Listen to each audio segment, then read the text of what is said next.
Good morning, everyone. I just want to say I'm feeling a little under the weather and I can't hear myself very well, so if I'm not loud enough for those of you in the back of the room in the far corner, just raise your hand and that'll be a cue for me to speak up. So first of all, I just want to acknowledge some people. Oh, great, thank you. Some people who are very helpful in our studies. First of all, we worked with many local landowners in the region. They allowed us access to their property, and they also accompanying us in the field. I also want to thank PLP for allowing us to do our work. Cheryl Moody and 3Parameters Plus, they deserve some recognition for providing technical leadership on the project.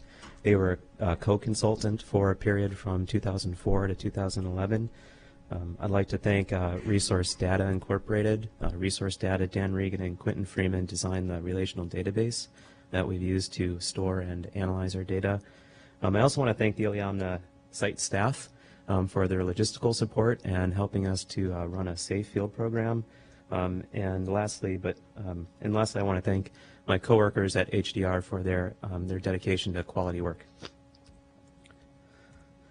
So just a brief overview. I'll be going through the purpose of the wetlands and vegetation studies, the study areas, the scope or the overall intent of those studies, a brief overview of the methods. I'll present some representative photographs of the main wetland and vegetation types just to help you have a sense of what's out there. And lastly, I'll give a summary of the results. So first of all, the purpose of the vegetation study, it was largely to support the wetlands study.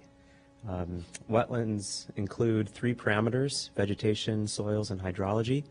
So the wetlands study was really designed to dovetail into the methods for the wetlands study. The vegetation study was also intended to support the wildlife habitat mapping, and you'll see more about that later on. And I also want to note that there are no listed species for plants in the project area. There's one listed species in Alaska, the Aleutian shield fern, that occurs on Attu Island. It's far removed from the project area, so the vegetation didn't have to include methods that are typically designed to assess for threatened or endangered plants. The wetlands study was set up to follow standard protocol set by the U.S. Army Corps of Engineers for delineating wetlands. The Army Corps of Engineers has regulatory authority to issue permits for the placement of dredged or fill material in wetlands, and they have standard protocol that's used to help guide that determination process.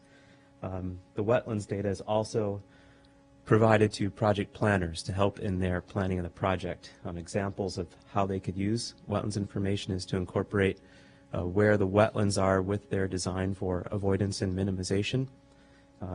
And we've also collected wetlands data for future tasks that are kind of beyond the scope of this presentation, but future tasks that would be part of the environmental review process for the Pebble project.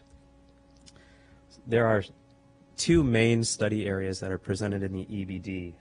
The first area, I guess I can't walk away from the microphone, so I'll try this. The main area, this is the outer mine study area, and it's defined as the 3 watersheds that contain the North Fork Cockatoolie that generally flows to the north, the South Fork Cockatoolie, and the Upper Tulark Creek. This yellow polygon defines just a generalized deposit area. So this border, which is along a watershed divide between the Upper Tulark and the New Halen River, this watershed divide separates the outer mine study area from the transportation corridor. The outer mine study area is about 250,000 acres in size. The transportation corridor is about 25,000 acres in size. For the EBD, the mine study area was further divided. The wetlands chapters of the EBD include the area that's outlined in orange.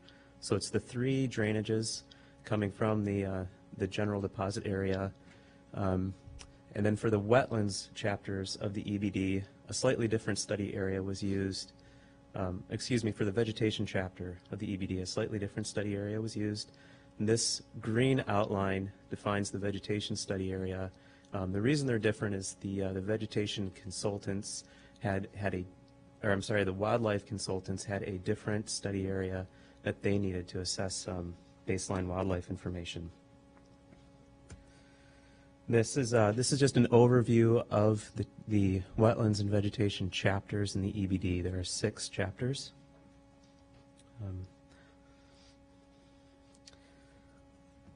So now I'll get into the scope of the wetlands study.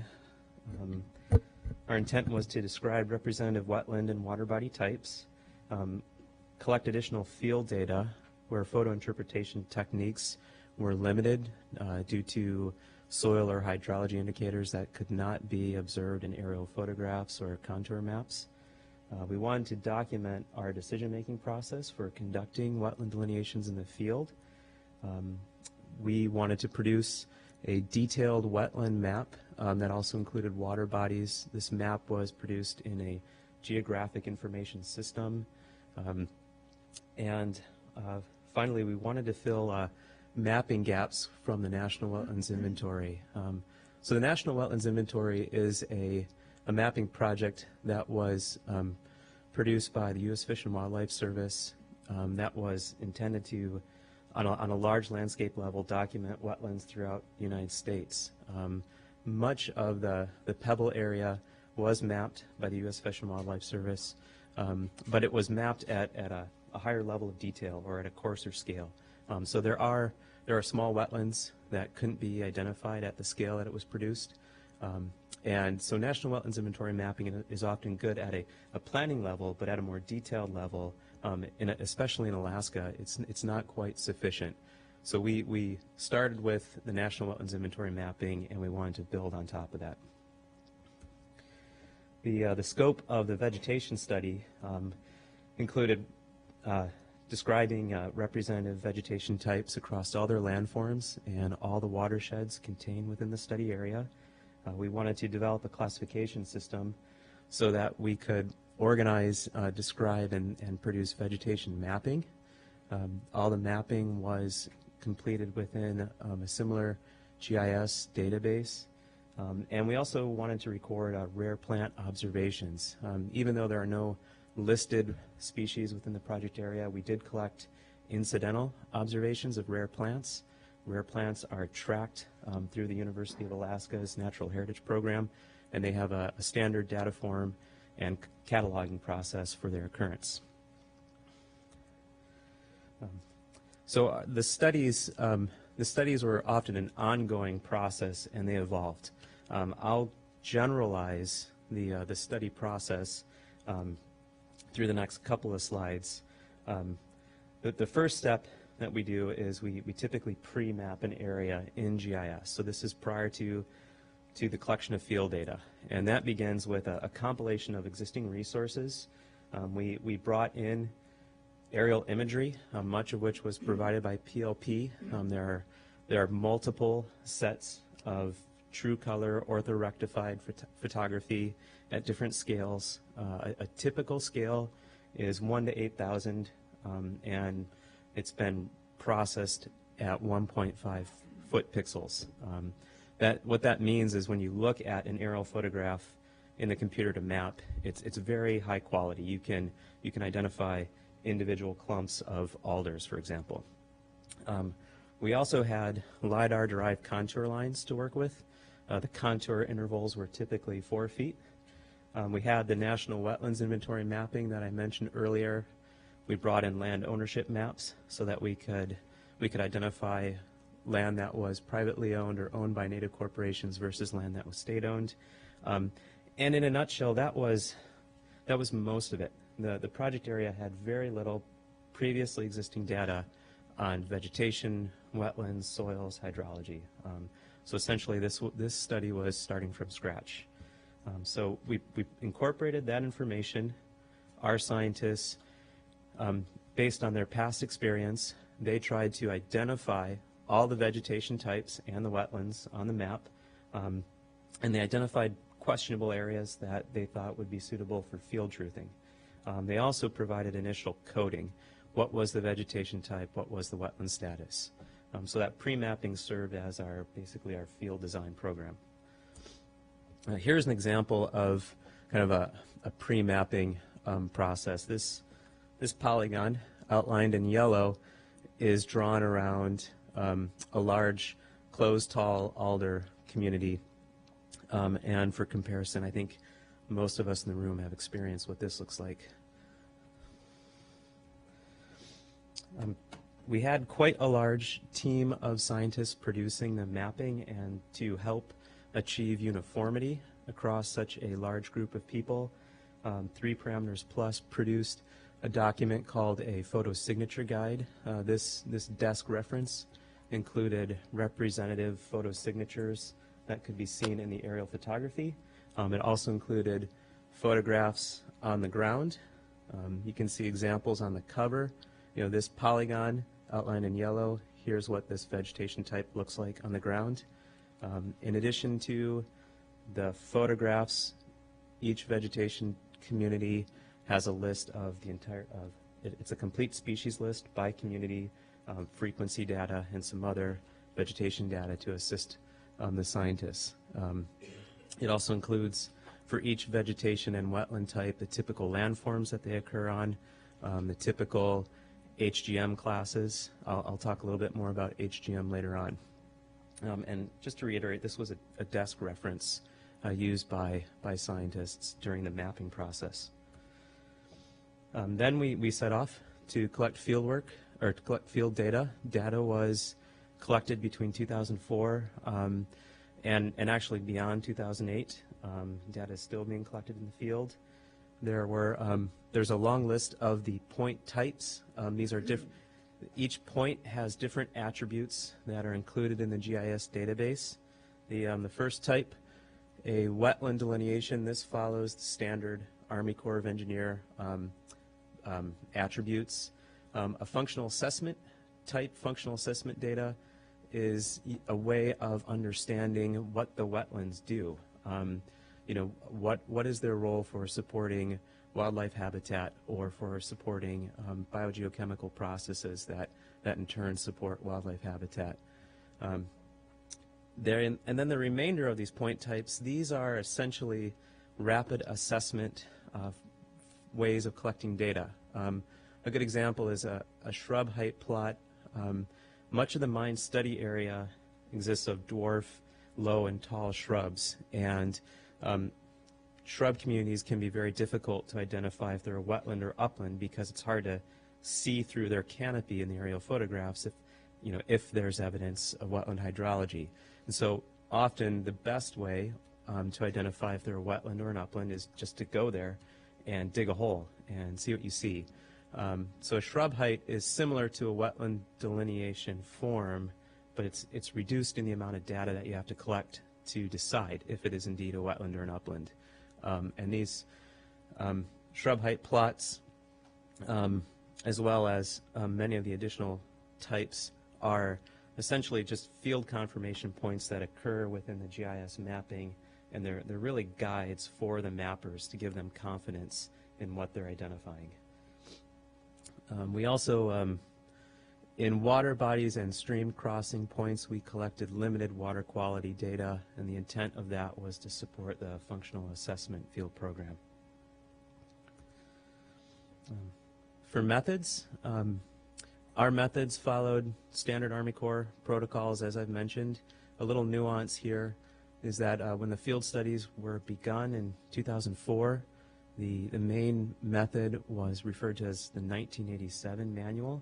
That was a national method used across the country.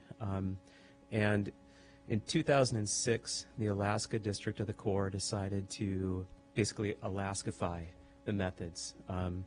And so from 2006 and onward, the field data was collected to incorporate attributes of both the 87 manual and the Alaska supplement. So we have data on the indicators that are included in both manuals for all years included within the EBD.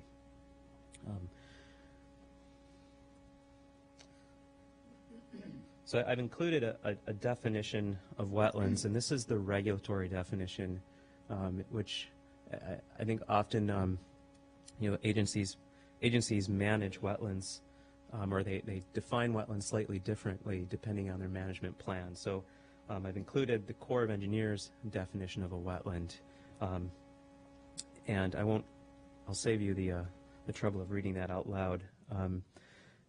Below that, I've also included just how the Corps essentially describes water bodies. Water bodies are essentially areas with a bed and bank that lack vegetation.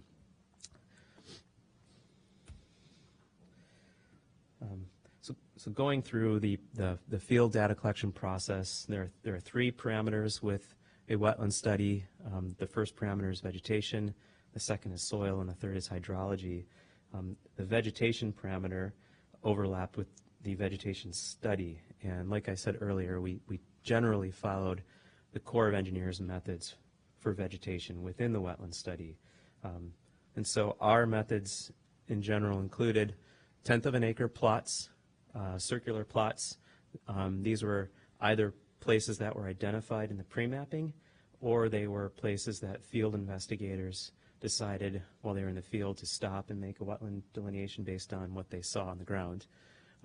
Within that tenth of an acre circular plot, a scientist would make an attempt to identify every single species of plant that occurred. If they couldn't identify the species in the field, they would collect that plant and bring it back to the field lab in Iliamna and either identify it in the evening, or they would press it and bring it back to Anchorage, and one of our botanists in Anchorage would help them identify it. For every species, we recorded the percent cover. Percent covers were done using ocular estimates, and often scientists calibrated their ocular estimates by using a point intercept tool and a laser, just to help achieve consistency across the group of scientists. We also included the strata and the indicator status for each species. The indicator status is basically a range from plants that are obligate wetland plants to species that are obligate upland plants, and then some gradients in between. What's their prevalence for occurring in a wetland or an upland?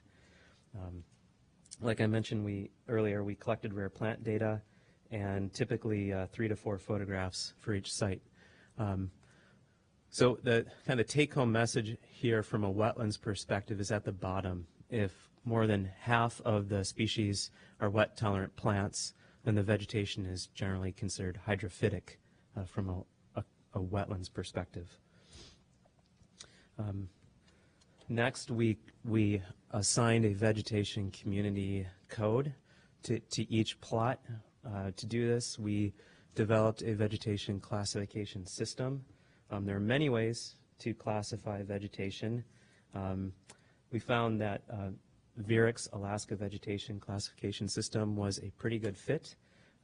We took Vierik to level 4, and we created essentially a crosswalk from this column. This is Vierik level 4, so this is a standard, published, and well-accepted classification system in Alaska. We took this list and we crosswalked it with a unique list. Communities that didn't occur within the project area are blanked out. In some cases, communities were lumped together for various reasons, most often because the individual communities couldn't be identified through photo interpretation techniques.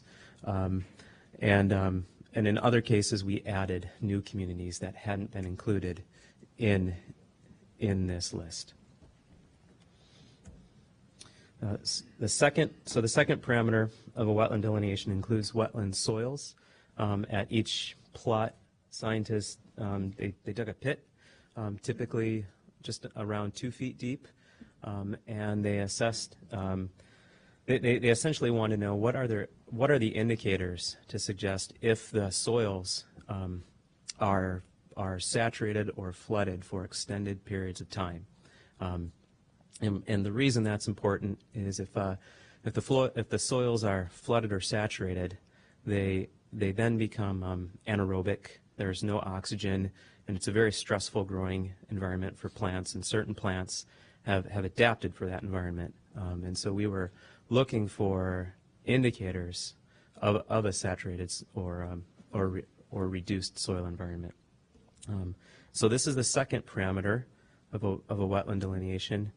and if the soils show evidence of a long-term reduction of oxygen, that indicates that it is a wetland soil or a hydric soil. The third parameter, this one's pretty straightforward, wetland hydrology. We're looking for indicators of flooding or saturation, and here are some examples. Groundwater seeping into the pit, that's pretty obvious. High water marks, these would be just staining that occurs from ponded water and so on. We took extensive notes on our field maps, noting the locations of all plots, and that was essentially a backup if our GPS devices failed. Sometimes scientists would use their field maps to correct pre-mapping, and the field maps were used as an additional desk reference during the final mapping process. Data stewardship. This was a pretty extensive process. I'll just kind of go through it briefly. The image on the screen is the first page of our wetland determination form.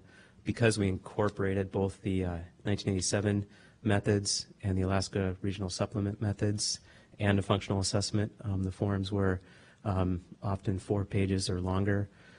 So at the end of each field day, we ID'd any plants that we had collected, and we also identified any soils that couldn't be identified in the field. Our field teams included botanists and soil scientists to help facilitate that process. We also, if there were sites that were challenging to make a wetland determination, we just had a general group session to help discuss those sites and resolve those issues. Every single entry in the field form was QC'd on every form in the evening just to check for errors, omissions, or typos. Then at the end of the field program, all of the field data was entered into a relational database that was constructed by RDI, and then the data was run through a 3-tiered QC process. The field data was finally exported as point files to GIS. So all of the field data exists within the point files. Here's a screenshot of one of the pages of the database. This top area is some general information like the plot number, the status, is it a wetland, yes or no, its QC status, and then these tabs are each individual pages within the database. We're looking at the vegetation tab right now, and so this is very typical of what you would find in the database. Things like the acronym for each species, its scientific name, its common name, its percent cover, is it a dominant, yes or no, and so on, as well as information about the vegetation community type. So what does that look like on a map? Each point represents a spot where a scientist collected data in the field. There's nearly 20,000 field points throughout the entire study area. Right now we're just looking at the greater mine area or the outer mine area. Once the field data was QC'd and complete, the final mapping was produced. Logistically, to map over 250,000 acres, we had to divide the mapping area into quadrants, and each quadrant was assigned to a scientist. And currently there are essentially 2 main mapping files. There's one polygon SDE file and one polyline SDE file. Here's a selection of probably the most critical mapping attributes. There's the wetland determination code. Is it a wetland or not? Any questions or concerns that mappers that they came across, these would help guide mappers during the QC review process. the vegetation code, the HGM classification, which I'll get into a little later, the E and WI code. So I talked earlier about the National Wetlands Inventory coding system. We modified that system just slightly, and we added additional rules and so we added, to just identify a change in the coding method, we added the E acronym to point that out. Also, if there are any disturbance areas, we noted that as well. So disturbance around the mine area, it's pretty minimal. Occasionally there's a four-wheeler trail around Williamsport, or from Williamsport to Pile Bay. There's a road and some gravel pits and some other small-scale disturbance. And so with that, here's an example of what the final mapping looks like along the transportation corridor. So this is for scale. This is 2,000 feet wide. The final mapping went through additional QC review. This included multiple stages of just manual review, where scientists would hand off map blocks to their peers and then pass it upwards to more senior scientists for final review. So essentially every single polygon that was mapped was checked multiple times by fellow scientists. We also used custom tools in GIS to compare the attributes of the spatial point data and the mapped polygon data to catch just errors or conflicts. These errors or conflicts were then resolved manually after a review of the individual site. And then in places that we didn't feel confident with the mapping after that entire process, we identified additional field truthing points so that we could confirm those areas in the next field season. I'll get into what the results are in just a minute. Here are some just high-level generalizations that are discussed in the EBD. Within the mine area, there's one generalized ecological zone that's described. The majority of the wetlands and the vegetation are low and dwarf scrub habitat types.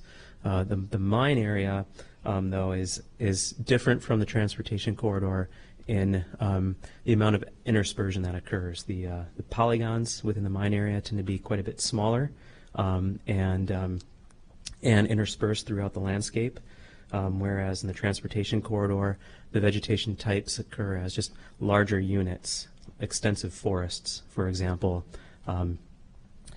In contrast, in general, the transportation corridor has three generalized ecological zones. I'll show a map of these next, or in a few slides. So here are some representative photographs for the mine study area.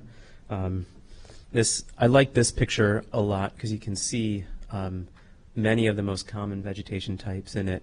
There's a small stream that is below a bench. On top of the bench, this photo signature is typical of dwarf ericaceous shrubs, and this can occur either as wetlands or uplands, depending on the presence of shallow groundwater.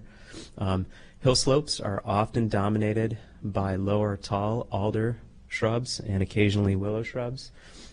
And then once you come off the transition to the slope and into the floodplain, there's more of a patchy mosaic of mesic herbaceous plants, sedge, wetland, and marsh species, and more intermixed willows and alder species. Here's a higher elevation photograph, but again you see a lot of the same dominant vegetation types. These grayer slopes are probably dwarf ericaceous shrubs, or they may include occasional bare patches of soil if they happen to be wind exposed. You see lots of alder on the slopes around water bodies, and then often herbaceous communities are often located adjacent or in context with water bodies as well. Another photograph in in a steeper topographic area. Most of the shrubs, these are alders. You can see Salix alexensis in the foreground with its typical like silvery photosignature. This opening in between the alders is dwarf ericaceous shrubs. And so in contrast with the mine area, the transportation corridor has 3 generalized ecological zones between the watershed divide to the New Halen River and past Roadhouse Mountain all the way down to about Knutson Mountain. The vegetation is typically dominated by white spruce woodlands. We define woodlands where there's a tree cover between 10 and 25%, so almost like a park-like setting. Then once you pass Knutson Mountain around Pedro Bay and head towards the coast, the vegetation changes quite quickly to a spruce birch forest. Forests we define as having just a denser tree cover type between 25% and up to 75% trees. And then in the coastal mountains, again, there's a pretty quick change in the dominant vegetation where much of the vegetation is alder on slopes and in valley bottoms. So I'll show more photographs for the next few slides to represent that. So this is the woodland zone that I mentioned around the beginning at the watershed divide to the New Halen River and then extending near Knutson Mountain. And so you can see kind of the open spacing between the trees. There are dwarf ericaceous shrub communities in those gaps and wetlands mixed throughout, although wetlands are typically less common in the transportation corridor than they are in the mine site. And I'll discuss the numbers a little bit later on. Around Pedro Bay and then moving towards the coastal mountain, here's a typical photograph of the spruce birch forested zone. This is Shingle Gash Creek. This is here's a typical photograph of these maritime alder slopes. This is looking down the Wye Valley. So what do these communities look like on the ground? Here's a non-wetland representative picture of one of the most common veg types. This is dwarf ericaceous shrub tundra, along with a typical, actually this is maybe, I don't know if this is typical, but the soils, this is an upland soil pit. This particular area around Roadhouse Mountain had extensive cobbles underneath a thin organic mat. In contrast, this is the same assemblage of plant species, but in a wetland. So same plants, typically crowberry, blueberry, Labrador tea, but the occurrence of shallow groundwater is saturating the soil. It's creating anaerobic conditions, and it's technically classified or delineated as a wetland. Another very common type and very similar type is dwarf ericaceous shrub lichen tundra. On the ground, it looks very similar to the past two slides. The same dominant species, Impetrum nigrum, vaccinium, and Labrador tea. The reason this is a distinct type, and this project is primarily just for mapping purposes, and the aerial imagery with the abundance of lichen, the photosignature is quite different. It's shown as this very light color in this aerial photograph, whereas the community in the previous two slides that didn't have the same abundance of lichen is actually shown in these smaller kind of green islands. Blue joint tallgrass was a common vegetation type in the mine area, although not very common along the transportation corridor. So this is almost a uniform stand of Calamagrostis and a typical soil profile at an upland site. Another common type in the mine area was blue joint herb. This is very similar to the last slide, although in addition to blue joint or calamagrostis, you start to see more of an influence of fireweed, often umbels, as well as ferns.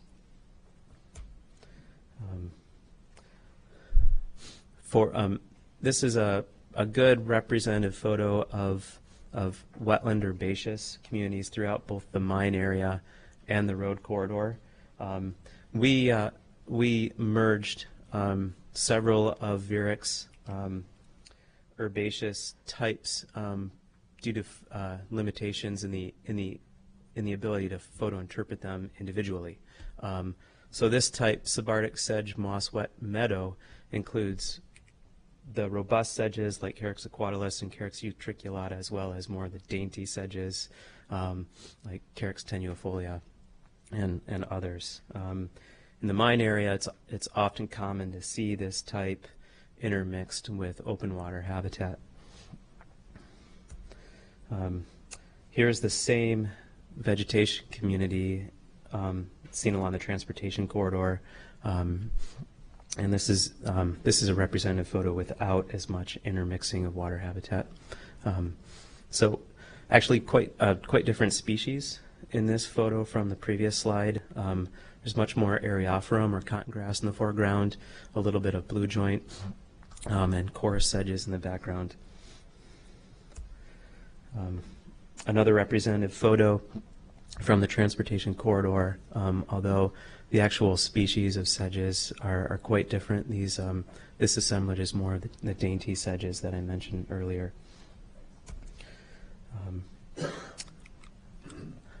This dwarf birch ericaceous shrub bog, this is a common wetland community in both the mine area and the transportation corridor. The species of plants here are very similar to the first slides we saw. Lots of crowberry, blueberry, with the addition of dwarf birch. One of the main differences is the soil type. There's a pretty high abundance of sphagnum moss that creates organic peaty soils. Seasonal ponds are common in both study areas. Along the transportation corridor, white spruce woodland is an extensive vegetation type. In between the spruce trees, again, we see the same types of plants that we've seen in the same shrubs that we've seen in many of the slides. In this case, there's dwarf birch, Labrador tea, crowberry, blueberry, etc. There is some stands of cottonwood forest along the drainages of the transportation corridor. There's not much of it, but where it does occur, the cottonwood tends to be fairly stunted. A typical photograph of an open broadleaf forest. One thing I want to point out about this slide is this soil layer.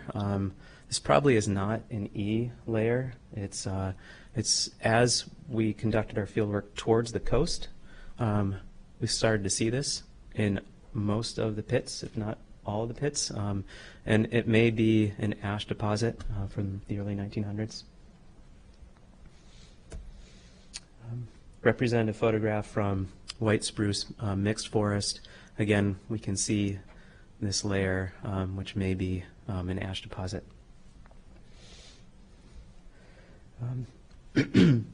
Along the coastline, there are occasional pockets of salt-tolerant herbaceous plants, halophytic sedge wet meadow, but in general, most of the coastline looked like this, typical mudflats, very sparse vegetation. So getting into the results, first I'll talk about wetlands. So there were just under 30,000 acres of wetlands that this project identified in the mine study area. That compares with a little over 28,000 acres of wetlands in the Fish and Wildlife Service's National Wetland Inventory mapping. Shrub types were the most abundant wetland vegetation type, almost 23%. Only about 4% water bodies, and non-wetlands or uplands were mapped at 67%. Here's a graphic representation of that in the transportation corridor near the mine area. So the light beige area, this is an upland. This brownish, or I'm sorry, this like on this mustardy orange color, this is a shrub community. And I think this brown color, this is a mix of shrubs and herbaceous plants. And this stream is obviously identified as a blue polygon. So the vegetation results for the mine study area, about 45 project vegetation types were identified. Shrubs cover 81% of the area, and most of that occurs as dwarf shrubs. Herbaceous types are just under 10%, 9%, and very little forest. The forest that does occur is near the border with the transportation corridor. This other category, this includes open water, barren, and PV, that stands for partially vegetated. And so this is what the vegetation mapping looks like. Each color represents a generalized vegetation type. So these are not the 45 individual vegetation types. These are kind of aggregates of those. And the EBD presents results both as the aggregate and the individual types. So you can see from just the distribution, very small polygons and lots of distribution throughout the area. Here's the general pit outline. Water bodies are shown as blue. And the dwarf shrub types, let's see, I can't see on the screen very well. Yeah, that's correct. Dwarf shrub types, which are the most abundant, are shown in this light beige color. HGM results. So HGM stands for hydrogeomorphic model. This is a model that's been around for quite a while in wetland science, and it was one of the earliest models or methods for trying to assess the functions that wetlands perform in an ecosystem.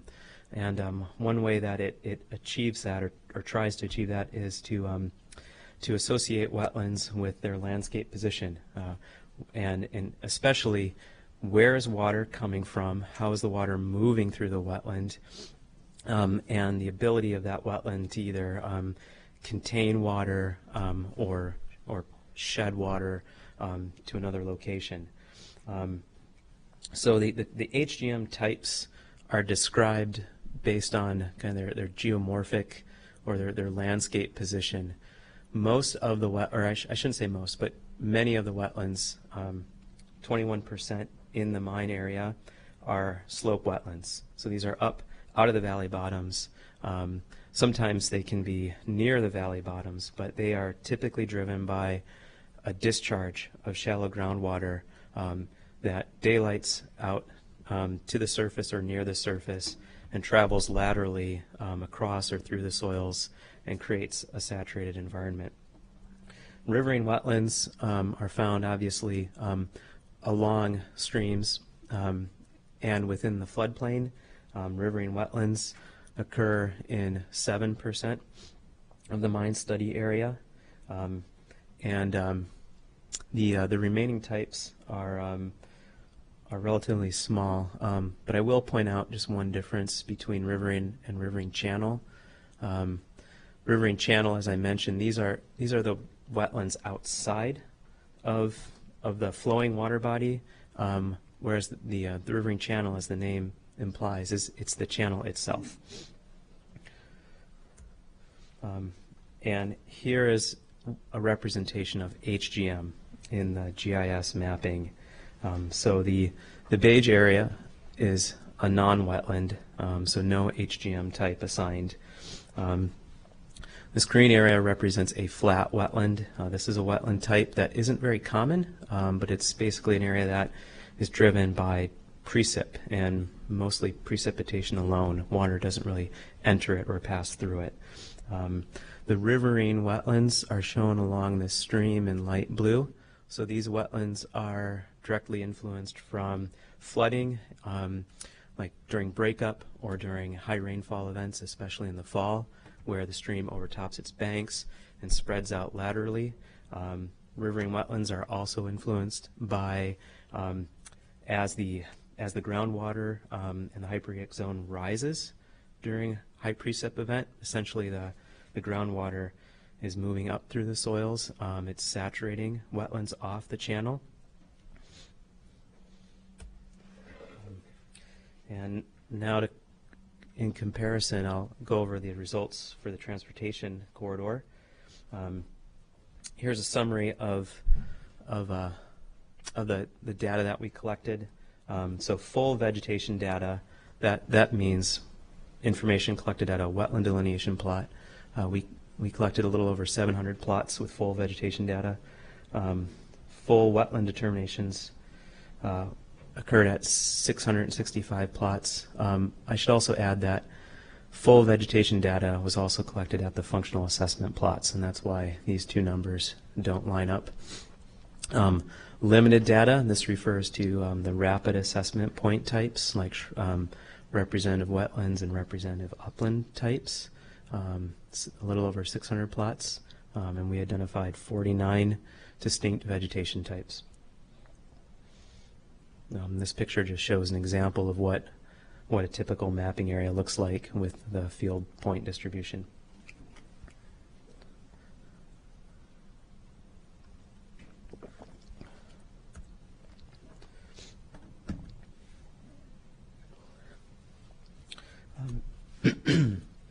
So the results for the vegetation along the transportation corridor. This first column, this is a generalized vegetation category. Open or closed forests occurred in 44%, or almost half, of the study area, and most of that, the specific types, so most of the 44%, 26% was a mixture of white spruce and Kenai birch. Woodlands were the next most common type, 14%, and that's dominated by white spruce woodland and spruce birch woodland. Significantly less shrubs along the transportation corridor, 10% and 8%. Respectively, for low and tall shrubs. From a wetlands perspective, here's a summary. The first column is the wetland status. The second column is the percent that we mapped, and the final column is the percent of wetlands that was mapped by the National Wetlands Inventory. So we found, looking at these two numbers and comparing them with these numbers, we found slightly more wetlands and water bodies than National Wetlands Inventory. And I should note out that non-wetlands occupy about 84% of the transportation corridor. This slide describes, of the three strata, trees, shrubs, and herbs, their likelihood of being wetland versus an upland.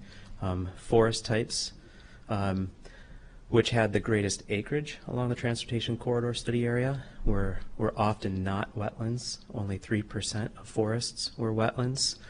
These were often forests in floodplains that had become inundated from beaver pond activity or beaver activity. Along the transportation corridor, shrub types are wetlands 13% of the time. This is quite a contrast compared to the mine study area, where in the mine area, shrubs are often very likely to be wetlands or not. Herbaceous types, which are not very common in the transportation corridor, are indeed wetland much of the time.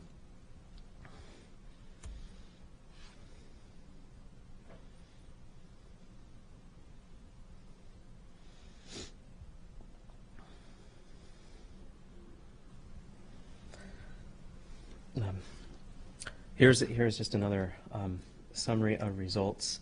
So we have the general cover type on the left, acres of that type as wetlands or water body, and their percentage. The take-home message here is that water bodies on the transportation corridor, so lakes and ponds and streams, they make up half of the wetland area, and half of that includes the subtidal area. Shrublands make up 1/4% of all wet areas and half of all the vegetated wetlands. Here's a summary of the HGM types along the transportation corridor. So similar to the mine area, slope wetlands are the most common, occurring 25% of the time. Depressional wetlands occur 12% of the time. This is different than the mine area.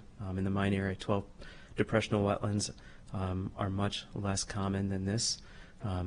Riverine wetlands, about 9% of the time, and so on. Charlotte earlier mentioned that there has been some ongoing studies, and I just wanted to point out along the transportation corridor, this purple polygon, this is the study area that was included in the EBD. And then data, post-2008 data, is shown in these orange polygons. So data from this area is not incorporated into the EBD. So that's the end of my presentation. I'd like to just also, at this time, thank all the bear guards who helped us do our work.